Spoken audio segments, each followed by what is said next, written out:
Assalamualaikum warahmatullahi wabarakatuh. Halo rekan mahasiswa, jumpa kembali dengan saya dalam pembahasan soal tugas TM09. Karena keterbatasan waktu dan tempat, maka saya berinisiatif untuk mengemas penjelasan saya dalam bentuk video. Apabila Anda tidak menyukai musiknya, bisa jabri saya untuk saya hilangkan musiknya, oke? Dan kepada pihak akademis, saya memohon maaf apabila saya menyampaikannya dalam bahasa yang kurang formal. Untuk itu, jika kurang berkenan, mohon saya ditegur. Selamat menyimak.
Kita sekarang menginjak nomor 2. Soalnya adalah tentukan kode di mana diagnosa utamanya adalah kanker lidah dan diagnosa sekundernya adalah anemia. Maka langkah yang pertama kali yaitu dengan mencari litemnya berupa neoplasma, kemudian cari di indeks N neoplasma. Wow, dari sini dapat kita lihat ada 1, 2, 3, 4, 5 tabel. Selalu diingat bahwa neoplasma kanker itu selalu berada di tabel primary. Kemudian langkah selanjutnya adalah mencari tongue neoplasma tongue. Nah, maka kita dapatkan yaitu C02.9. Kemudian kita beralih ke jilid 1. Nah,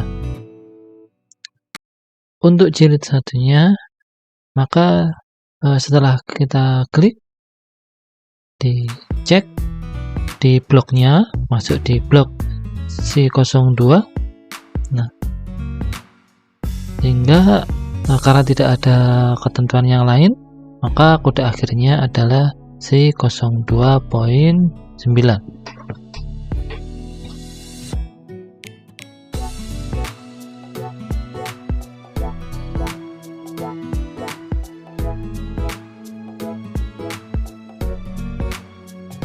Kemudian untuk diagnosa sekundernya, kita menentukan litemnya yaitu anemia. Cari di indeks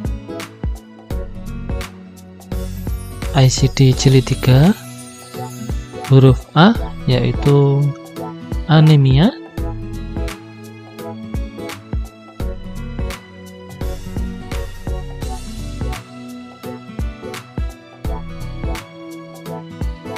Dan kita dapatkan anemia itu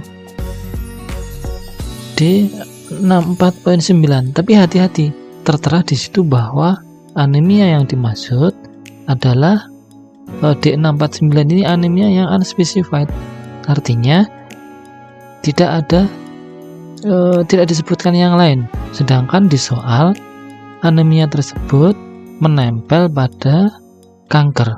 Maka coba dicek lagi anemia, kemudian yang masih ke bawah ya. Nah, di situ terdapat beberapa kode anemia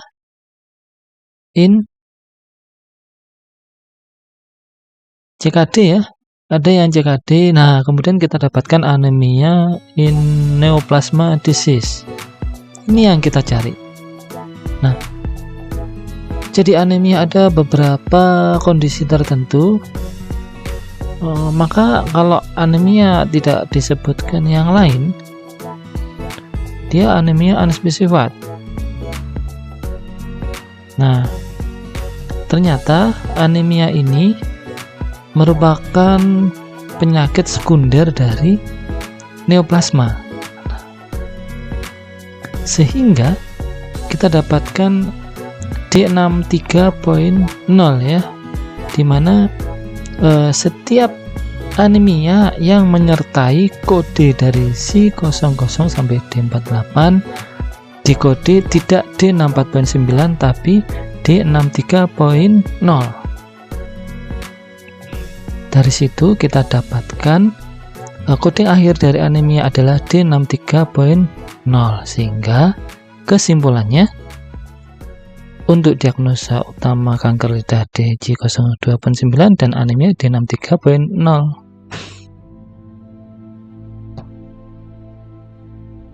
Nah, untuk nomor 3 ini mudah ya, pemeriksaan mata berapa kode ICD-10-nya.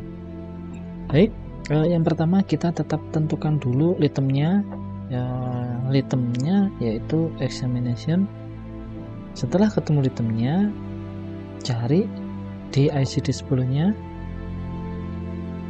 di jilid 3 examination huruf E. Jadi untuk kasus periksa itu litemnya adalah examination.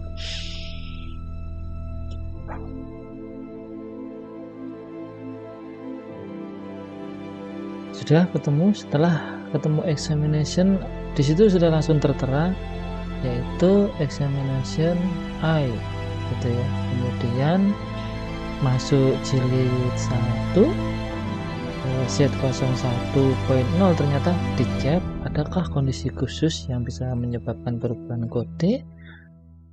Ternyata tidak ada, sehingga kode akhirnya adalah Z01.0.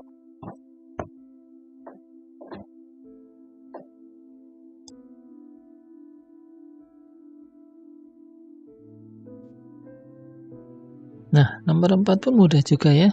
Jadi diare berapa kode ICD-10-nya? Tetap langkah yang pertama kita cari litemnya untuk cari kode di ICD-10 jilid 3. Litemnya adalah diare. Kemudian kita cari diare di ICD jilid 3 huruf D ya.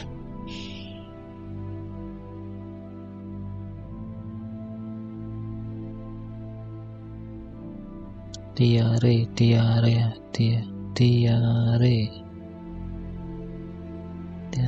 Nah, ini dia.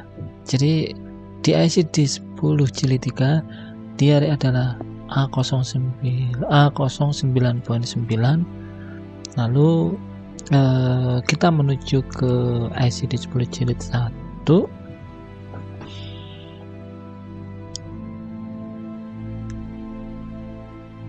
Kita cross check kan.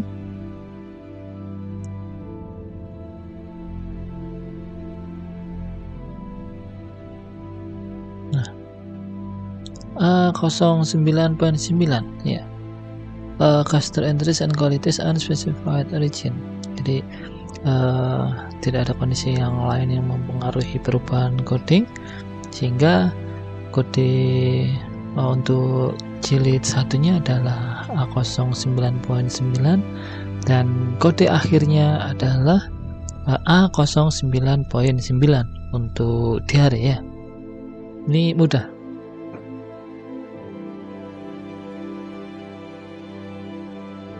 Untuk soal nomor 5, Anda perlu mengetahui bahwa kontrol pada bagian ortopedi adalah itemnya aftercare, karena setelah selesai dilakukan tindakan terhadap ortopedi.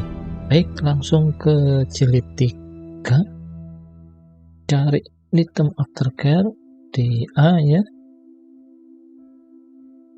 Kemudian setelah kita temukan di jilid 3 codingnya, baru di situ terdapat aftercare orthopedic is also di mana mengarah ke ICD 10 jilid 1 Z 47.9. Setelah dicek, adakah kondisi lain yang mempengaruhi berubahnya kode? Apabila tidak didapatkan, maka kodenya adalah Z47.9.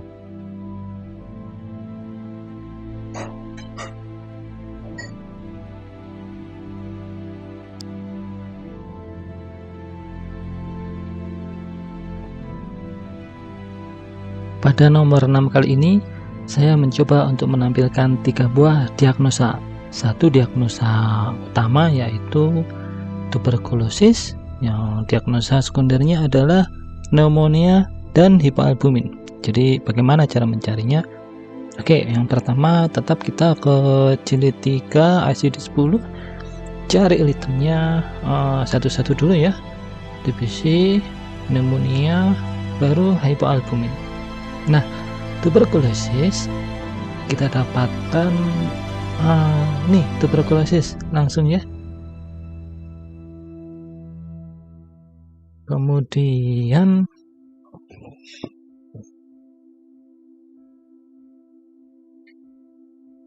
kalau tuberkulosis ini tanpa ada konfirmasi baik bakteriologi maupun histologi, maka kode yang kita dapatkan sementara adalah A16.9.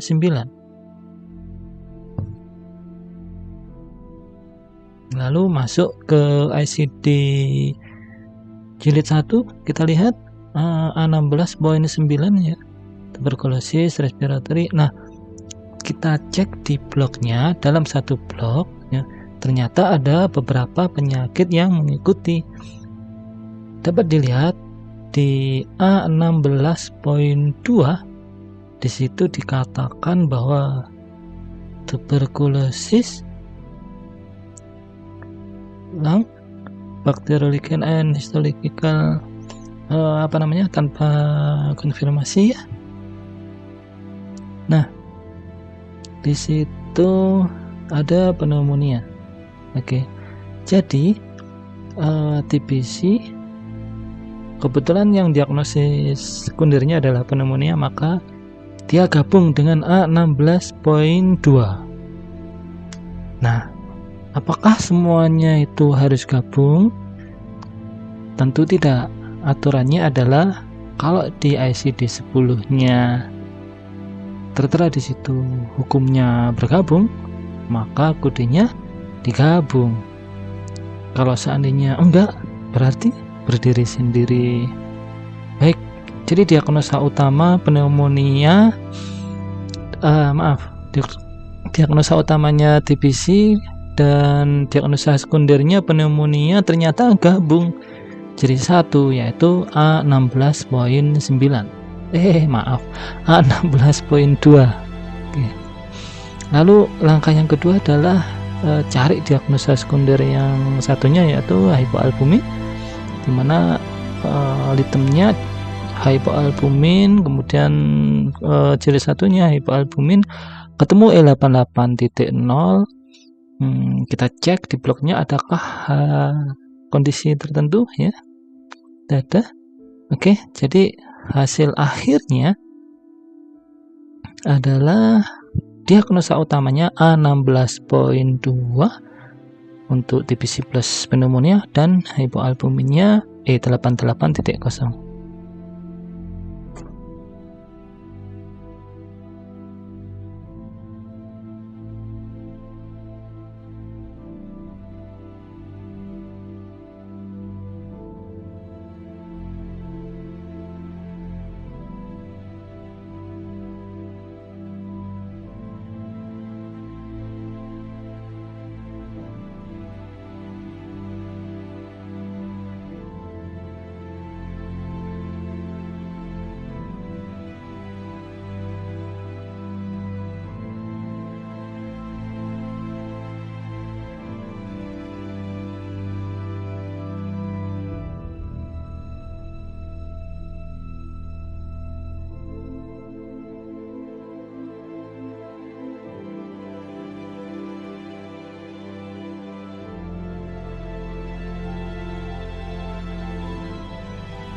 Baik, untuk yang nomor 8 kita punya soal diagnosa utama HIV ya, kemudian diagnosa sekundernya kandidiasis dan bagaimana cara mencarinya.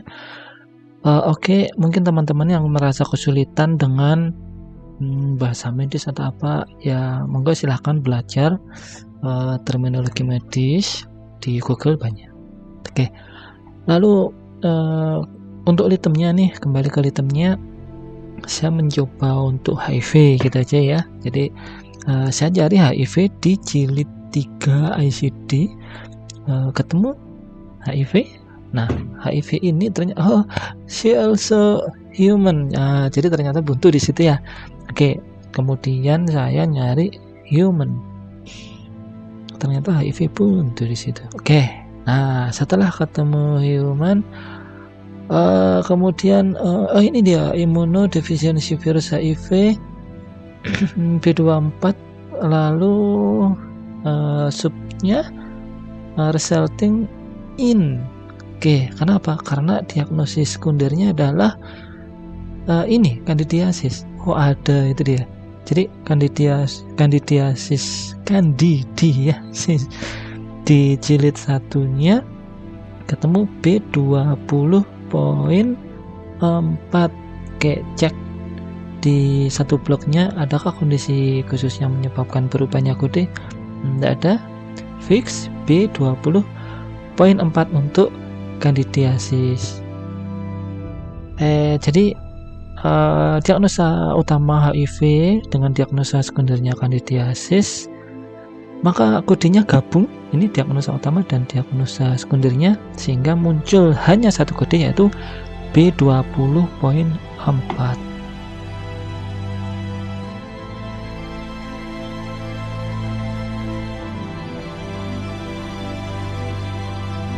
Nah, untuk nomor 9 ini mudah juga ya. Jadi diagnosa utamanya adalah kontrol setelah mendapatkan tindakan operasi bedah plastik pada bagian kepala dan leher.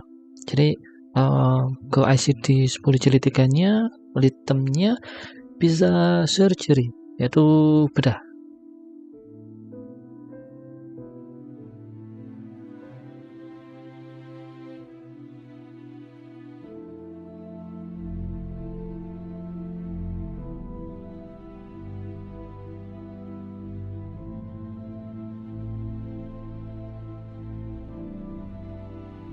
Setelah bedah surgery ketemu, maka cari subnya di situ. Oh, ini ketahuan rekonstruksi following health injury setelah operasi, yaitu Z42.9. Di situ bisa diteruskan langsung ke bawahnya. Jadi ada langsung ke dia itu head and neck. Tapi kalau mau nyari di jilid satunya, mau lewat yang Z42.9 juga bisa. Tapi langsung ke atas, jadi cek dulu Z42.9 kan unspecified, jadi ada yang pas ini Z42.0 dalam satu blok, sehingga kesimpulannya adalah Z42.0. Nah, untuk nomor 10 ini soalnya adalah diagnosa utama NIDDM. Nah, apa itu Pak? Mana saya tahu pula. Oke, kita manfaatkan teknologi. Yang pertama, coba googling apa sih sebenarnya penyakit NIDDM itu sendiri. Nah, dari googling itu bisa kita lihat bahwa sebenarnya NIDDM adalah non-independent diabetes mellitus, artinya DM tipe 2. Sehingga dalam pencarian ICD 10 di jilid 3-nya, litem yang kita gunakan adalah diabetes mellitus.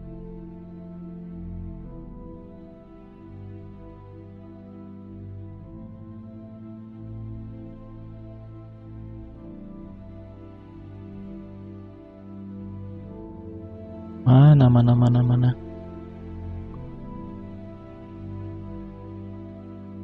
Diabetes mellitus. Oke. Ketika kita ketemu dengan diabetes mellitus, yang E14 adalah tidak terdefinisikan, sedangkan di soal terdefinisikan sebagai diabetes mellitus type 2. sehingga kodenya adalah E11. Untuk karakter selanjutnya tertera di situ CP4 untuk mencari subdivisi selanjutnya. Di situ karakter selanjutnya dapat dilihat mulai titik 0 yaitu bit koma sampai dengan titik 9 yaitu without complication. Oke, karena ini gangren sebagai diagnosa sekundernya, maka kodenya adalah E11.5.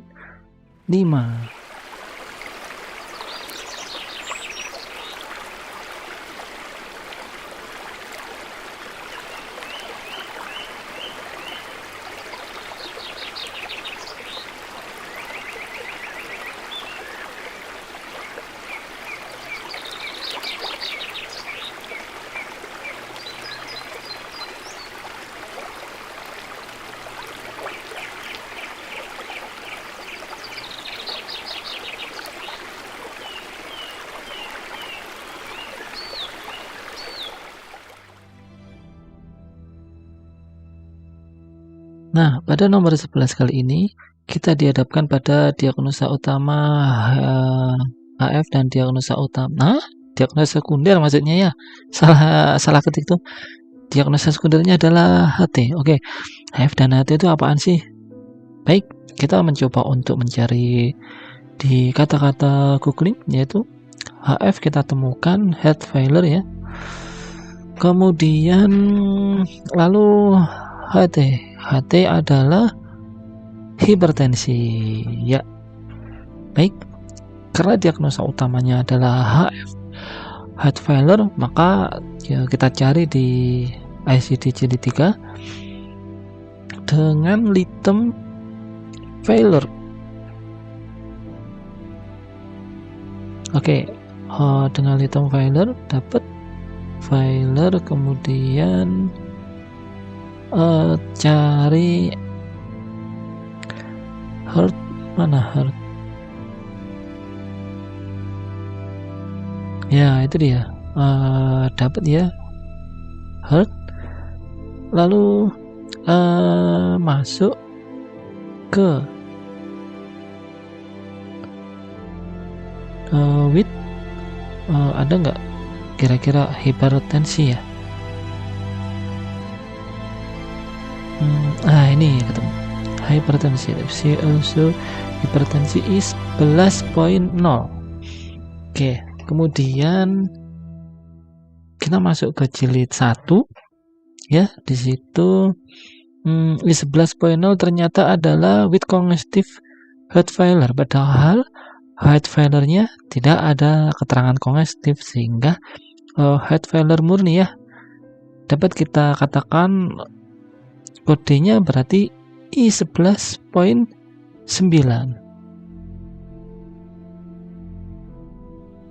Nah, untuk nomor 12 ini diagnosa utamanya infeksius buntu akut, diagnosa sekundernya peritonitis. Untuk bahasa medisnya usus buntu apa ya? Kita pakai googling lagi ya. Bahasa medis usus buntu. Ya, ketemu deh. Appendicitis. Nah, sehingga untuk litemnya adalah appendicitis. Maka kita cari di ICD jilid 3 dengan litem appendicitis indeks A. Appendicitis. Ini dia. Nah, dapat ya. Kemudian with itu di situ. Maka with-nya ada peritonitis ini, generalized. Ketemu. Nah, langsung menuju ke jilid satunya, appendisit akut dengan peritonitis ya.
Baik, untuk nomor 14 ini soalnya adalah diagnosa utama JKD step 4. Lalu apa itu ya JKD step 4 itu? Oke, coba kita lihat di pengertiannya. JKD itu sebenarnya singkatan dari chronic kidney disease atau gagal ginjal kronis dalam istilah Indonesianya. Maka yang menjadi litem bisa melalui jalan failure atau disease, sama aja ya. Saya tidak akan mempermasalahkan perbedaan untuk litem, asal jalannya sama, menujunya sama dan benar, nggak langsung ujuk-ujuk gitu ya. Baik, setelah ketemu disease, maka langkah selanjutnya adalah disease, kemudian kidney,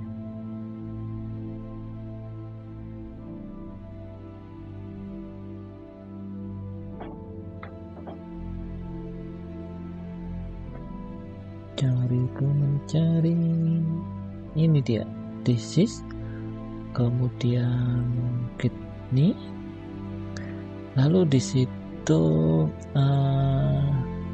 disease, kidney, dan kronik ya. Setelah kronik itu sudah ada end stage N18.5, stage 1, stage 2, nah ini stage 4. Jadi masuk ke N18.4.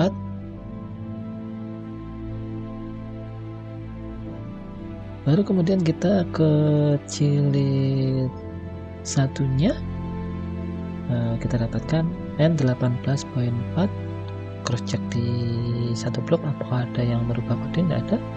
Oke, jadi hasil akhir kodenya adalah N18.4. Untuk nomor 15 ini mereka menggunakan HP, jadi mohon maaf karena spontanitas, mungkin kualitasnya jelek, kata-katanya mungkin kasar. Baik, kita mulai dengan soal ini ya.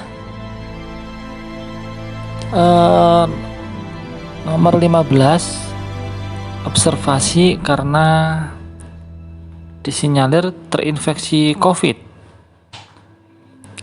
Coba dilihat dari observasi disinyalir, berarti suspek, terduga.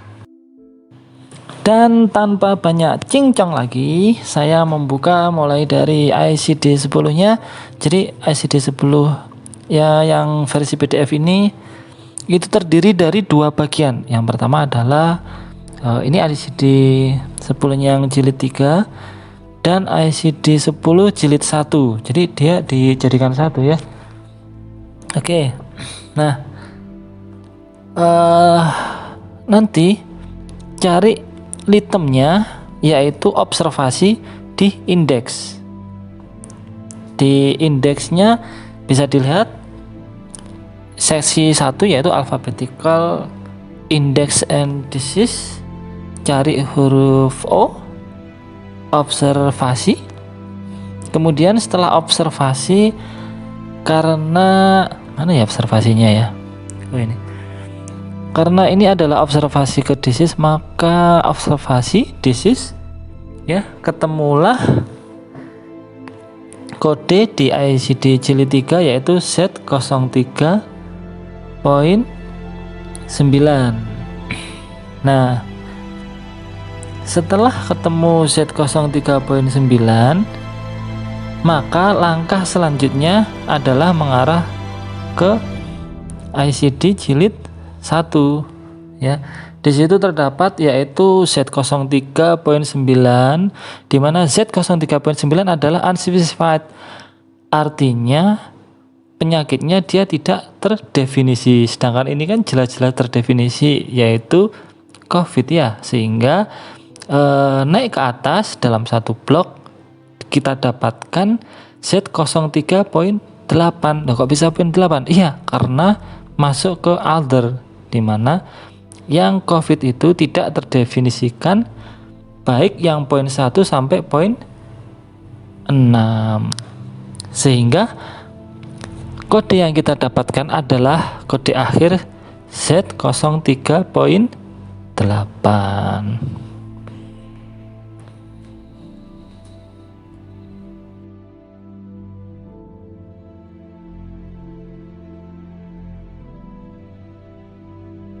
Nah, untuk nomor 16 ini kita dihadapkan dua diagnosa, yaitu yang pertama diagnosa CA tulang, aduh salah tulis lagi. Kemudian diagnosa sekunder itu maksudnya adalah kemoterapi ya, hasil kopas itu. Baik, kita pertama cari dulu diagnosa utamanya, yaitu CA tulang. Maka tolong diingat, apabila CA tulang yang kanker, selalu lead termnya adalah neoplasma, dan apabila kanker tersebut ganas, CA kanker itu malignan, maka yang dituju adalah malignan primary. Nah, setelah dapat neoplasma, malignan primary ke bone. Nah, kemudian kita ke jilid 1, kita dapatkan kodenya adalah C41.9. Diagnosa utama dapat, kemudian diagnosa sekundernya adalah kemoterapi ya. Maka sama seperti soal yang sebelumnya, itemnya adalah kemoterapi, CH kemoterapi ya, ini dapat. Nah, kemoterapi ini kita dapatkan kodenya Z51.2 ya. Kita cek di, oh ada ternyata untuk kanker ini Z51.1. Kemudian cek di jilid satunya, kemoterapi sesi untuk neoplasma adalah Z51.1, sehingga ini contoh untuk kode soal kode terpisah, yaitu CA tulang C41.9 dengan kemoterapi ya, itu salah ketik lagi. Diagnosa sekundernya kemoterapi yaitu Z51.1, salah ketik yaitu ya, seharusnya diagnosa sekunder untuk kemoterapi. Dan kita sampai di nomor 17, dimana soalnya adalah spondilosis pada daerah cervical. Jadi berapa kode ICD-10 nya ya? Oke, baik. Yang pertama ke ICD-10 jilid 3, dapat itemnya yaitu spondilosis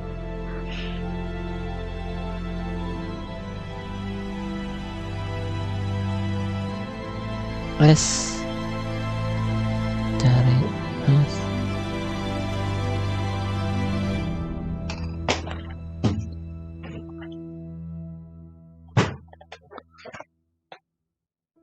Mana ya?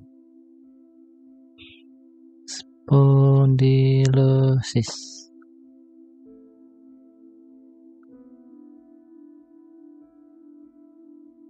Oke, spondilosis. Bukan. Spondilolisis. Bukan ini.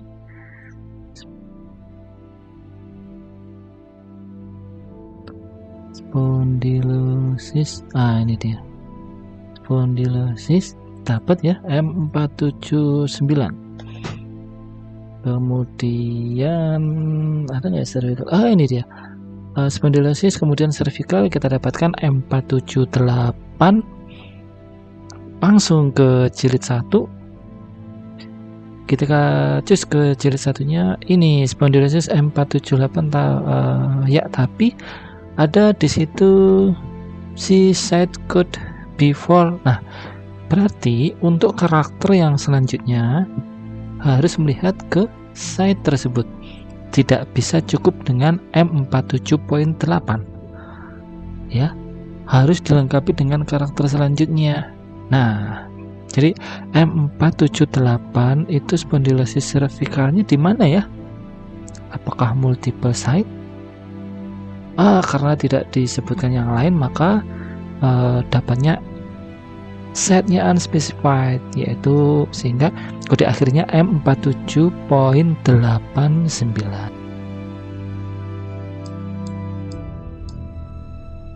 Dan nomor 18 ini adalah diagnosa utama hidrosefalus. Berapa kode IC di sebelumnya? Wah, ini mudah ya. Tinggal cari itemnya di jilid 3 hidrosefalus, masuk ke hidrosefalus, cek di jilid satunya, selesai. Gitu ya, silahkan menyimak di videonya saja.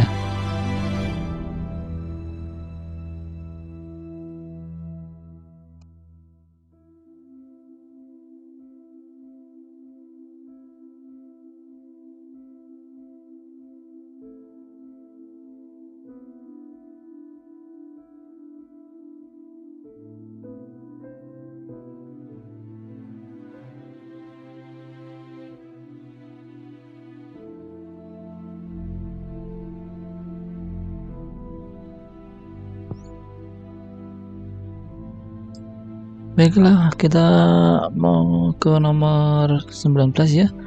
Nah, ini diagnosa utamanya adalah COVID-19 yang lagi ngetren ini ya. Jadi kira-kira apa nih untuk itemnya yang bisa kita jadikan patokan untuk dicari di jilid 3? Kalau saya virus ya, viral. Kemudian saya akan mencari infeksi. Nah, setelah dapat infeksinya ini B34.9 ke jilid 1.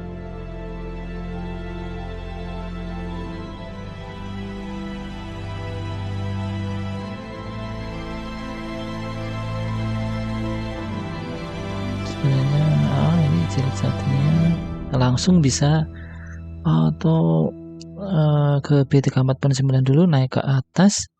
Ada kira-kira yang cocok ya, pas dengan coronavirus. Jadi ini ketemu langsung di B34.2 ya. Nah, kodenya B34.2 sebagai hasil akhirnya. Nah, sebentar. Tapi Pak, saya dapatnya tuh ini B97 tuh. Gimana dong? Nah, lalu apa bedanya B97 itu viral agent of the cause of disease classified to other chapter B97 dengan B34.2. Baik, untuk menjawab hal itu kita merujuk ke B97.2 ya. Di paling atas di blok paling mana nih? Kebacut. Nah, di situ tertera adalah this category shall not be used to primary coding.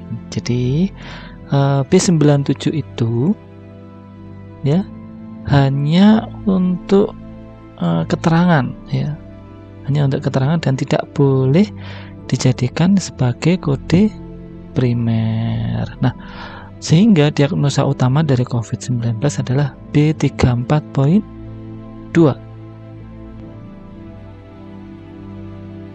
Nah, nomor untuk 20. Nomor 20 itu mudah ya, diagnosa utama sindrom nefritis. Ke jilid 3-nya bisa langsung nefritis boleh, pakai sindrom juga boleh. Saya di sini pakai sindrom S, sindrom kemudian nefritis, gitu ya. Nah, sindrom masuk nefritis, ini dia nefritis.